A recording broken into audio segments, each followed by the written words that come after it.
Hello po, good morning mga kabayan. So ngayon pupunta ako ng supermarket dahil mamili tayo ng mga kakailanganin natin dito sa bahay, lalo na yung pagkain namin.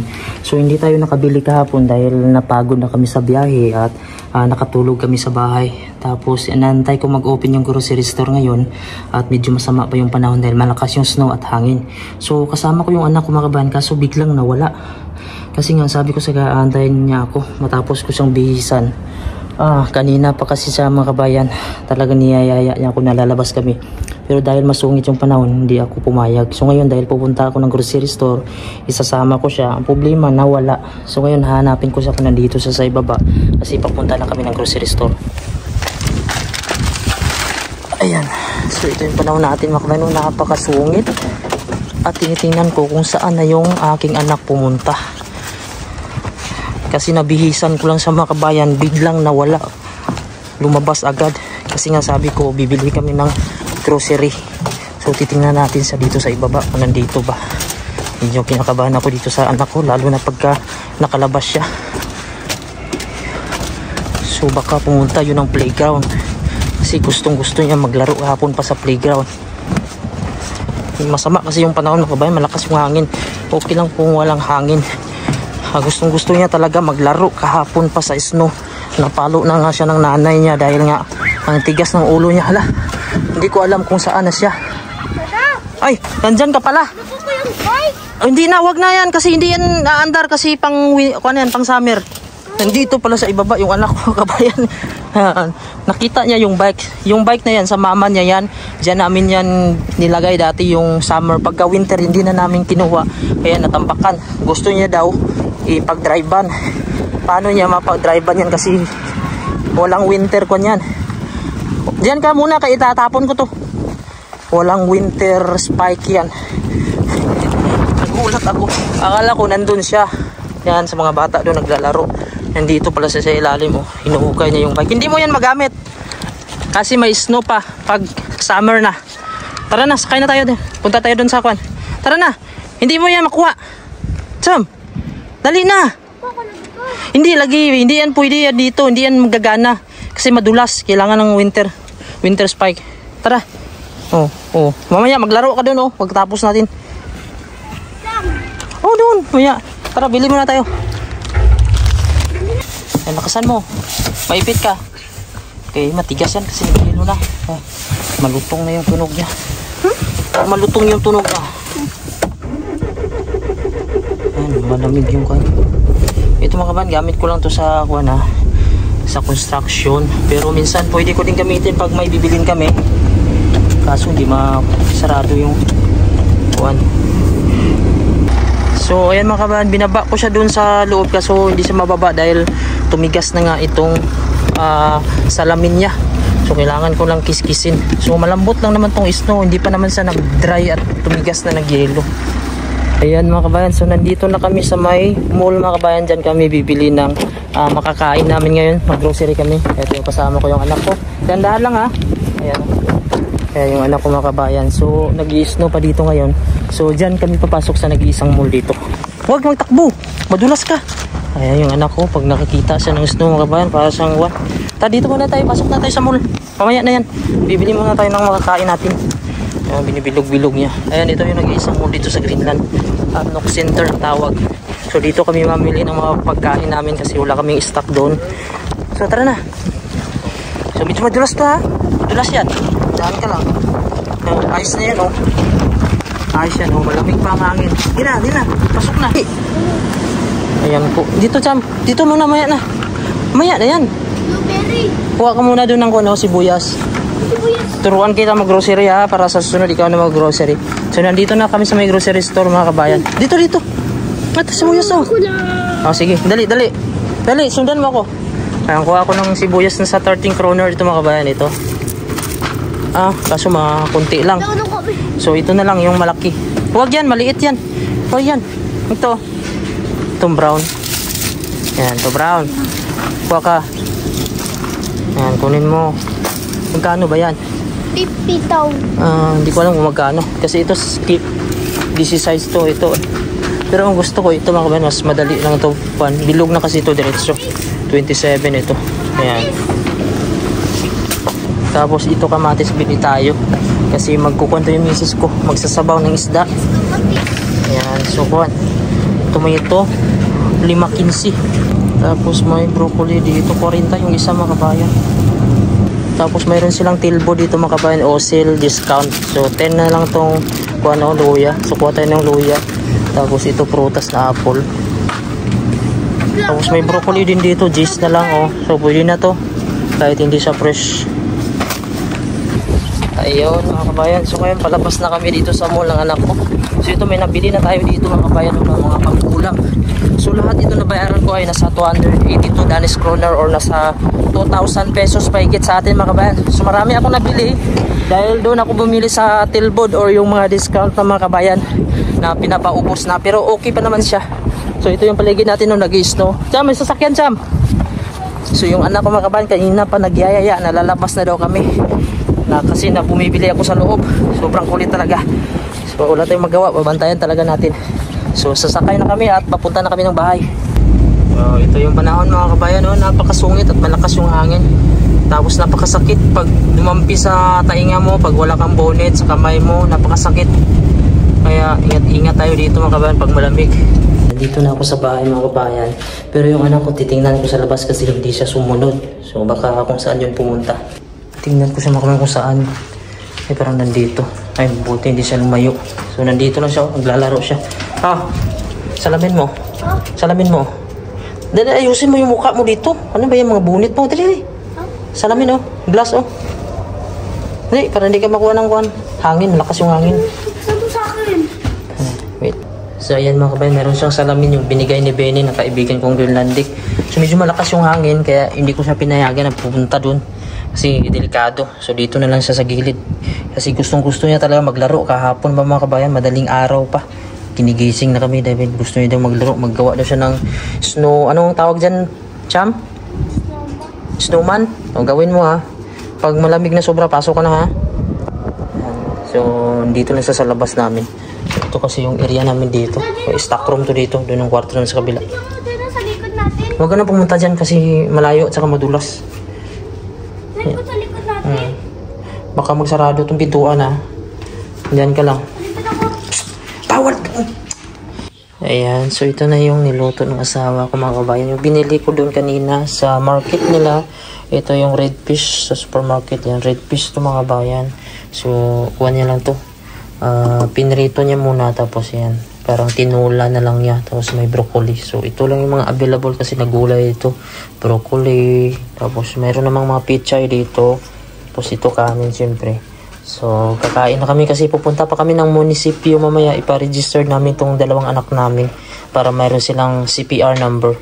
Ayan, ano po mga kabayan. So ngayon pupunta kami sa may munisipyo dahil ipa-register namin itong dalawang anak namin kasi dito mga kabayan pagdating dito dapat kailangan pumunta ng munisipyo para magkaroon sila ng CPR number yung tinatawag dito. Pag may CPR number ka ibig sabihin na ka-residence ka dito at madali ka nilang malalaman. So samahan nyo kami at pupunta kami doon sa may munisipyo dito sa lugar ng Greenland. So medyo malakas yung snow ngayon at ahangin. Ito po yung panahon ngayon mga kabayan, dito kami lalabas. Ito yung entrance namin dito at napakalakas ng hangin at may kasamang snow. So yung anak ko hindi talaga nagsasawa sa snow. Kahapon pa yan ang dumating. Ito po yung anak ko, babae. Yan, medyo malamig lang mga kabayan.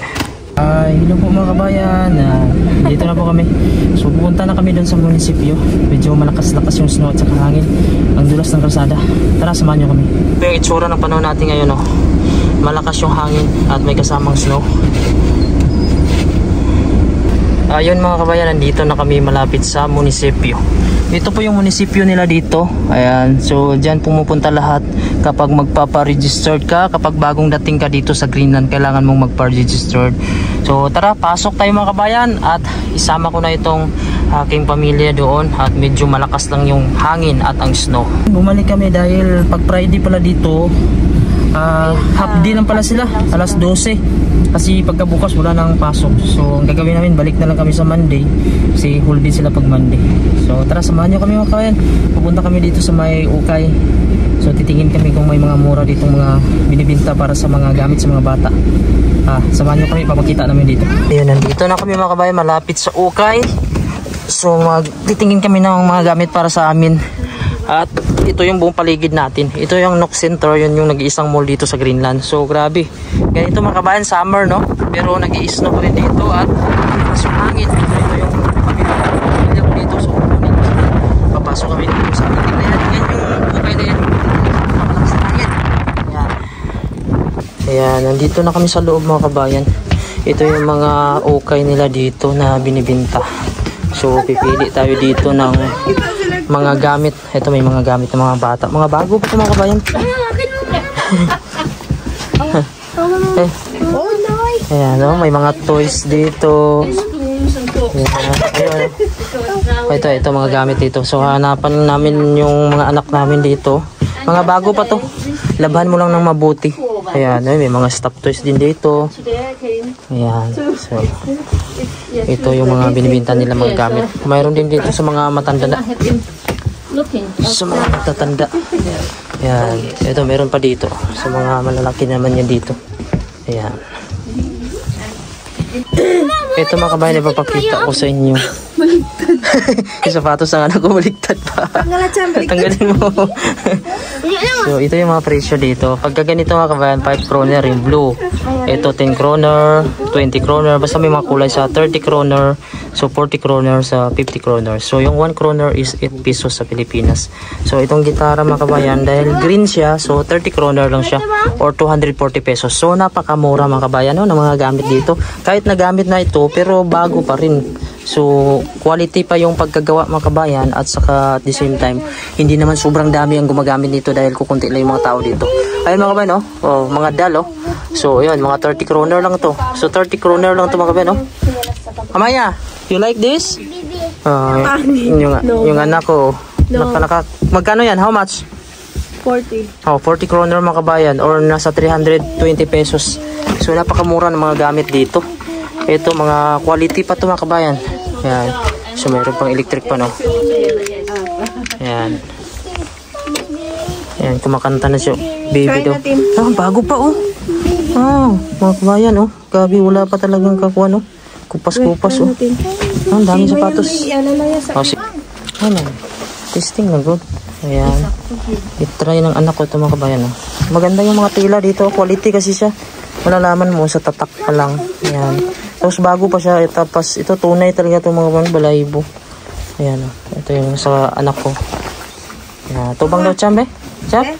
Grabe, bago pa yan o. Magkano lang yan dito mga kabayan? Mura lang yan dito. Yan na yung suotin niya daw. Kasi hindi talaga mapasukan yan kasi diretso kasi siya. Ganyan yung mga kuwan. Isang kuwan na sa mga kabayan. Ayan, isang tanggalan na. Ito sa naman sa anak ko na babae. Ayan.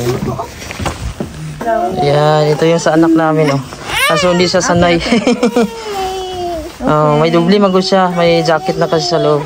Okay, sorry. Ayan mga kabayan, palabas na kami. At tapos ito isang sako yung nabili namin sa halagang 300 kroner or nasa 2,400 pesos. Ito lahat mga gamit namin ito mga kabayan. Halo-halo na. So gamit ng mga bata at gamit din namin. So medyo malakas yung snow dito. Nandun pa sa unahan yung parking namin. Paunahan sa mga. Ulit ha, mami. Oh, sige na. Cham. Labas na. Tara na. Tara na. So, ayan mga kabayan, lalabas na kami at medyo malakas yung snow at madulas. Hindi, dyan, Sam. Dito tayo. Laro siya. Gusto kasi sa maglaro. Yan. Ito, napaka-lakas ng snow at madulas yung daan. Hinay lang, ma, ha? Grabe. Nandun pa sa unahan kasi yung parking namin. At medyo mahirap talaga yung buhay dito sa Greenland pag nag-snow tapos may bibilin ka tapos ayaw yung parking. Ito yung parking kasi kaya kailangan namin maglakad maglakas na daanan maliligado. Ayan mga kabayan, nandito na kami malapit sa bahay. Grabe, nakakahingal. Ito yung dinaanan namin oh. Nasa dulo kasi yung bahay namin mga kabayan, wala kasing hagdanan dyan oh. Yun yung dalawang anak ko at saka yung asawa ko. Grabe, puno ng mga snow yung gilid ng mga bahay namin. Oh, yan oh, yung ice oh, nagtusok-tusok na dahil sobrang lamig. Pag ganito kasi malakas yung hangin tapos may snow, ang sakit ito sa tainga. So ito, dito na kami mga kabayan sa pintuan namin. So naririnig niyo ba yung hangin?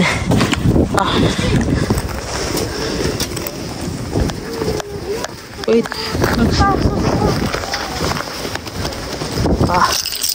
Wait lang, susi. Ayan, ito. Dapat may susi ka talaga. Pag wala, manigas ka dito. Pasok na, Maya. Ayan. So, gusto niya pa maglaro. Ito yung dala namin, ng mga ukay-ukay. So, mura lang to. Ito yung buong paligid ng Nok. Grabe. Sobrang hirap mga kabayan pag malakas yung snow tapos maglalakad ka. Ang sakit sa tainga at sa katawan yung lamig. Ito yung mga putik dito. Puti. Ayan, papasok na dun sa aming kwarto. Sasarado natin to kasi pag hindi mo ito masarado siguradong puno na dito lahat. Ayan, sarado natin itong pintuan. Ay ka, lakas. Parang masira. Ha? Ano naman? Patay. Umalis lang kami saglit mga kabayan.